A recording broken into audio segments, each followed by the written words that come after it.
Ahmedabad cyber ક્રાઇમે Bajaj ફાઇનાન્સના નામે loan આપવાનું કહી છેતરપિંડી કરતા 8 આરોપીઓની દિલ્હીથી ધરપકડ કરી છે તો 26 જેટલા આરોપીઓને નોટિસ આપી બોલાવ્યા છે।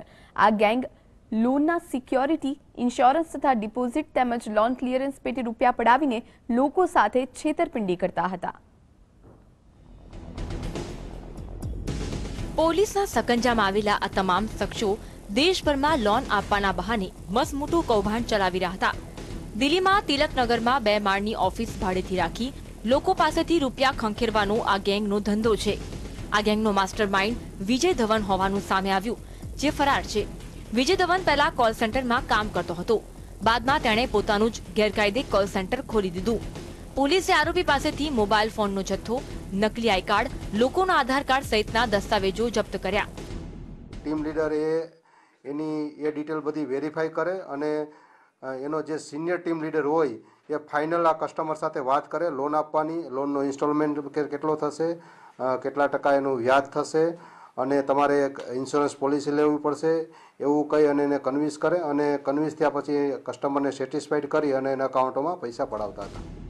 પોલીસના જણાવ્યા પ્રમાણે આરોપીઓ બજાજ ફાઇનાન્સના નામે 5% સામાન્ય વ્યાજે લોન આપવાનું કહી જરૂરિયાતમંદોને નિશાન બનાવતા હતા। લોનના સિક્યુરિટી, ઇન્સ્યોરન્સ, ડિપોઝિટ તેમજ લોન ક્લિયરન્સ પેટે પૈસા પડાવતા હતા અને જો કોઈ વ્યક્તિ તેમની પાસેથી પુરાવા માંગે તો બજાજ ફાઇનાન્સનો નકલી આઈ કાર્ડ વોટ્સએપ કરતા હતા। આ ગેંગમાં કોલરની ભૂમિકા ગ્રાહકોને ફોન કરવાની હતી।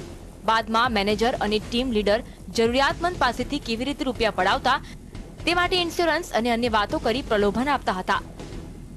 માલિક વિજય ધવન ફોન કરી પોતાના એકાઉન્ટમાં પૈસા મંગાવતો હતો। આ છેલ્લા 6 મહિનાથી કોલ સેન્ટર ચાલતું હતું અને એવરેજ ત્યાં 25 થી 30 વ્યક્તિઓ એવરેજ કામ કરતા હતા અને 2 માળની અંદર આ આખું કોલ સેન્ટર ચાલતું હતું, જેમાં લગભગ દર મહિને 15 થી 20 લાખ રૂપિયાનું આ લોકો છેતરપિંડી કરીને પૈસા મેળવતો હોવાનું પ્રાથમિક તપાસમાં જણાય છે। મહત્વનું છે કે કૌભાંડનો આંકડો કરોડો રૂપિયામાં જાય તેવી પોલીસને આશંકા છે, ત્યારે મુખ્ય આરોપી વિજય ધવનને ઝડપવા કાર્યવાહી હાથ ધરી છે। કેમેરામેન વસંત સાથે કશ્યપ જોશી, GSTV, અમદાવાદ।